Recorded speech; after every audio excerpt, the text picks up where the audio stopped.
Ayan, good afternoon, good afternoon. So, time check po tayo guys, 4:45.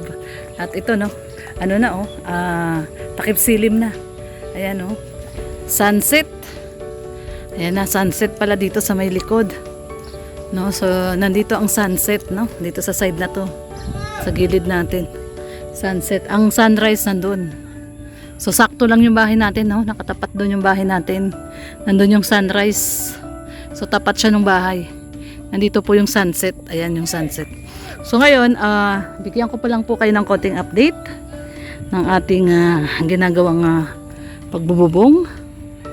So ito na po, nakabit na yung actually yung channel bar. Ayan, yung channel bar yung pinakamalaki sa ilalim. Ayun yung tatlo. So nakabit na po yung tatlong channel bar at nagkabit na rin po sila ng mga C-purlins. Nilakihan ni Red yung yung pinaka-allowance. Ayan anong tawag niya dyan? Buladas no, yung pinaka-buladas ay pinahabaan niya. At dito duduktungan na lang. Marami naman panduktong doon, si purlins. So tapos ito rin po yung ating CR and kusina, dirty kitchen. So ayan na po at malapit na matapos no. Talagang ito na yung nakikita na natin yung improvement na yung realidad na talagang ayan na.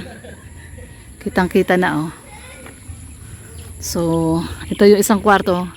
May aircon kasi kami doon sa bahay na window type na inverter. Ilalagay natin dyan yung aircon. So meron pa tayong isang ilalagay doon. Siguro split type na lang doon sa isang kwarto. So hindi po namin sinakop to. Yan, may distansya po ng siguro mga 1 feet. 1 feet yung distansya mula doon sa CR. Ayun oh. So ngayon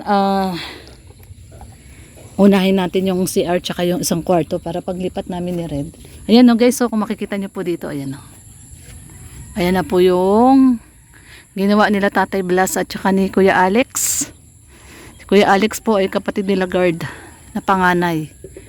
Ito, expertise niya yung ang tawag dito, pagwe-welding. Ito talaga yung nila, pagwe-welding.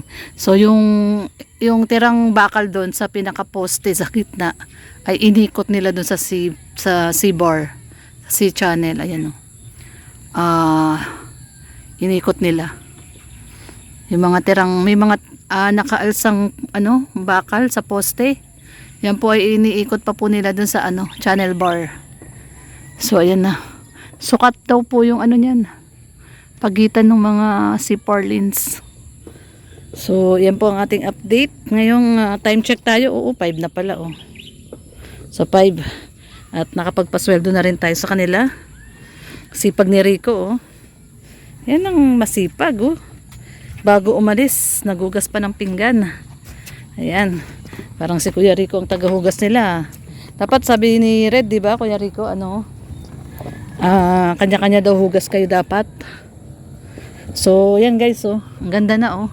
Pag tinignan nyo po dito, ang ganda na oh. Grabe oh.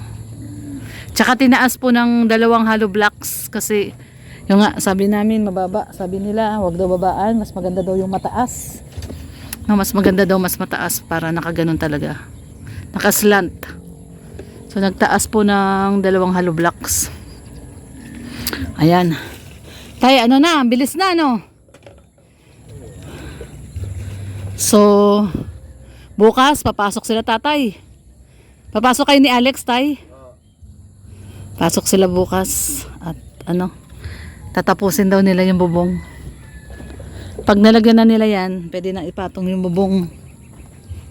Pag natapos na nilang, kasi ang matrabaho dito yung duktong no tay? Ayun dinuduktungan nila yung mga C-purlins. Hindi pala hindi pala siya obra na. Ay, may naiwan pa doon na isang saksakan tayo. Direct, tinago nga yun eh. Okay na yan, hindi na yan kahit umulan. So ayun. At maayos na siya, ganda na.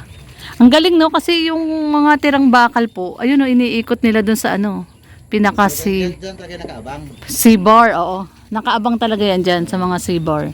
Para matibay, no? Hindi tatangayin ng ano. Kapag natangayan ng hangin, pati yung buong bahay mo Tangay. Kasi poste yan eh. Mula sa puno. Oh, kasi yung pinaka-poste na yan mula din sa hukay yun eh. Sa taas ng hukay eh. Ayun no. Yung hininang nila yung ano, nakausling bakal.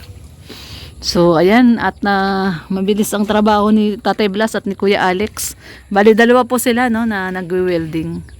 Si Kuya Alex at si Tatay Blas para mabilis. Tandem silang dalawa sa pag-welding.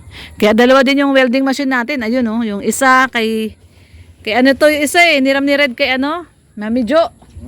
Kay Ate Jo at yung isa dala ni Alex. Yung isang nagwe-welding. So dalawa po silang nagwe-welding dito. Ayan, at pagkatapos po niyan, once na nabubungan po yan, pwede na sila dito mag-plaster. Magkasanay pa. Oo, sanipa. O yun, sanipa. Tapos, ang importante tayo may bubong na dito. Oh. Tapos lilipat na si Tatay Blas dito sa isang kwarto. Kasi, dito ka tayo lilipat ha. Wala kayong katuwiran eh. Pagka yung walang bubong, ulan talaga yan. Oh, doon kami doon ni Red sa dulo. Ikaw dito ka kasi huhukayan na po itong barak si Tatay. Mawawala na to kasi huhukayan na po yan. Gagawin nating, ang tawag doon Tay? Puso Negra. Poso Negra daw, Poso Negra. Kung babae. Pag babae, Poso Negra. Ayan, septic tank, Tay, sa English. Ayan, tapik lang. Oo, septic tank. Ayan, huhukayan na po ito. Tapos, plaster na, no? Magpa-plastering na sila. Gagawa na sila ng ano, palitada. So, ayan, okay na yon. At least, mabilis tayo ngayon. Dalawa silang nag-welding. Siyempre si Rico nandyan lagi, naaasahan. Tingnan nyo, hindi lang labor, tagahugas pa ng pinggan. Eh, grabe si Kuya Rico. Iniwan na naman kasi nila yung mga hugasing pinggan, no? Si Kuya Rico na naman naghugas. Kuya Rico, payag ka ba niyang ganyan lagi ikaw tagahugas? Okay lang po. Ha? Okay lang. Okay lang sa'yo? Kasi dati si Red yung tagahugas eh. Dati ako, kaso hindi na ako madalas pupunta dito eh. Bihira na akong pumupunta. Ngayon na nga lang uli ako nakapunta eh. Ayan, ganda na. Tay, titigas naman na yan bukas, matigas na yan eh, no? Matigas na yan? Yan ang problema, di ba yan tugtog sa, di naman nakaapak yung bakal natin sa ano, hollow block. Kasi nakaano sa ano? Tinawag ko yan, para hindi na maano yung hollow block. Oo. Pero sasaraduhan naman yan eh, no? Ayan. Lalagyan pa yun ng hollow block, bantay sa pagbo. Oo, tama. So, ayan guys, ang ating update sa ating dream house. Palagay mo tayo, Blas, mga gano'n na lang katagal to. Kasama yung finishing. Magit ng buwan. Mahigit sa buwan pa. Kasama yung finishing. So, mga katapusan pa ng January. Natay. Sabi mo, mga mahigit pa isang buwan eh.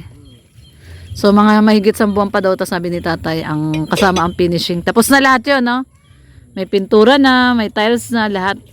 Ay, hindi natin nga mapagpipit yung pintura niyan. Ha? Hindi natin masabi pintura niyan. Bakit? Labas-loob ang pintura niyan. Yung ano lang, finishing lang. Pagkada sa katay. Yung ano, yung, ano ba yung puti? Skim coat. Skim coat. Oo, yun ang hindi nga natin maano, malaki lang yan. Yung skim coat. Matagal gawin, kumbaga. Matagal daw ang pag-i-skim coat, sabi ni Tatay Blas. So, pero at least okay na. Unahin lang muna yung isang kwarto, yung aming tutuluyan. Panambak talaga kailangan yan. Panambak. Nag-order na kay ano? Nag-order na kay Abante? Kailangan mga 20. Parang Ano? Ano tawag doon? yung seriod. Oo, benting chariot. 20 kubiko. Oo. Naku, edi ano pala yun? Ang 600, isang kubiko eh. Si 12,000 pala yun. 12,000 pesos yung panambak. 20 kubiko. So, ayan ang ating update sa ating dream house. Kita na natin yung ating steel truss. Ayan na, nakalatag na yung mga steel truss. At ang kasunod na nito ay bubong. At nandito na rin naman po yung ating bubong, no? Dumating na yun yung diniliver kahapon na baha at nataranta si Red kasi nga Hindi makapasok yung magdi-deliver, kaya ang ginawa, iniwan dun. Pero kagandahan naman, meron tayo laging natatawag dito, no? Tatawag natin sila Papa Chin, sila Tommy, sila ano, no? Meron tayong natatawag. So ito po yung sanipa. Ang kapal, oh. Ayan yung sanipa. Matigas po to, grabe. So ito na po yung sanipa. At yung yero po natin ay ito. So ano po ito? 7. Ayan oh, brown po ito, chocolate brown. Yan, ganun kahaba oh. Ayan oh, ganun siya kahaba. So 7 po ito. Mahigit sang metro yung lapad dito. Mahigit sang metro. So bali itong mahaba po na yan, 7 piraso po yan. Isang cut lang yan. So 7 piraso para sa main house. At meron tayong 4 na maiksi. Ito po yung maiksi, no? Hanggang dito lang yung maiksi. Ayan, oh. Hanggang dito. Yan, 4 po nito. Yung maiksi. Para po doon sa ating dirty kitchen at CR. Yung 4 na maiksi. So, 7 mahaba. Yan, at 4 na maiksi. Para sa ating dirty kitchen at CR. So ayan ang ating update guys sa ating dream. Ayan, syempre maraming pong salamat muli sa mga nagpaabot ng tulong sa atin para dito sa ating dream house. Napakalaking bagay po ng inyong mga binigay. Napakalaking tulong po sa amin ni Red Noveno, yung mga nag-pledge, nagpaabot ng kanilang mga gift of love sa atin para mabuo po natin itong ating dream house. Maraming pong salamat sa inyo. And especially, syempre, Sis Giada, thank you so much. Magpagaling ka dahil may sakit siya. So, pagaling ka, Sis Giada. At thank you so much dahil ito na yung pinagkaloob mo sa amin na Red Noveno na bubong. Na talagang shinolder lang po niya to. Lahat. Nagka-balance pa kami pero yun, no? Shinolder niya po lahat. Ng extra, lahat. At maraming salamat, Sis Giada. Thank you sa pagpapabubong. Malaking bagay ito sa amin kasi napakamahal po nitong bubong. Sobrang mahal po. So inabot po ito ng 24,000 yung bubong. So ngayon guys, mamadaliin na po natin yung 1 kwarto lang naman. Yung 1 kwarto ay ipapapinish na po natin kasi lilipat na po kami dito ni Red Noveno, no? Once na matapos tong 1 kwarto sa likod. Yan, itong 1 kwarto sa likod, pag natapos po ito ay lilipat na po kami dyan ni Red. Yung 1 kwarto kay Tatay Blas at yung 1 kwarto sa amin ni Red. Kasi once na mabubungan yan, lilipat na si Tatay Blas dyan at maghuhukay na po doon sa garahe para gawing septic tank. So, ang target date nila, pag nabubungan to, by 26 or 27. At lilipat na po kami dito sa loob, no? Si Tatay Blas. Kami doon muna kami sa bahay namin. Papatapusin muna natin yung 1 kwarto. So yun, no guys, maraming pong salamat sa pagsama. Again, ito po ang inyong abang lingkod, Lorny TV. At love lang po tayo. Huwag po tayong pumatol sa mga basher, sa mga kung ano-anong mga sinasabi dyan na walang katuturan. Diba, hindi naman nila tayo ganun kakilala. Sasabihan tayo, puro sponsor lang naman daw, galing daw sa sponsors, no? Tinatanong po namin ng malaking utang na loob yung mga nagbibigay po sa atin. Pero syempre hindi naman po natin mapapagawa yan kung walang trabahador at tayo po ang nagbabayad sa mga trabahador, no? Yung labor po, no? Yung bayad sa labor po ay sa atin po yun. Tayo po ang nagsushoulder nun. Lahat po nun, no? Since day one. Katulad po ngayon, 6 po yung nagtatrabaho. 2 po yung ating kinuha na magtatrabaho sa bubong na nagwi-welding. 1,000 a day po sila, no? 1,000 a day. Si Tatay Blas at si Kuya Alex, no, yung talagang expert, no, sa pag-welding ay 1,000 a day sila. So 2,000 a day po sila doon sa gumagawa sa bubong natin. Kaya bukod pa po yung syempre yung isang skill pa na ito namang kusina ang ginagawa, no. So bali 3 po silang skill at 3 labor. Okay? So tayo po ngayon po, no, 3 araw lang yung trabaho. Ang pasweldo po natin ay umabot ng 9,800. 3 araw lang po yon. So imagine niyo pag nag-1 linggo yun. No, kulang-kulang 20,000 yung ating gagastusin sa pasweldo po sa 1 linggo. So tayo po ang nag-shoulder niyan. Yung kinikita namin sa aming YouTube channel, no, pag may kinita kami ni Red, happy po kami diyan. kami po ang nag-shoulder ng pampalibor.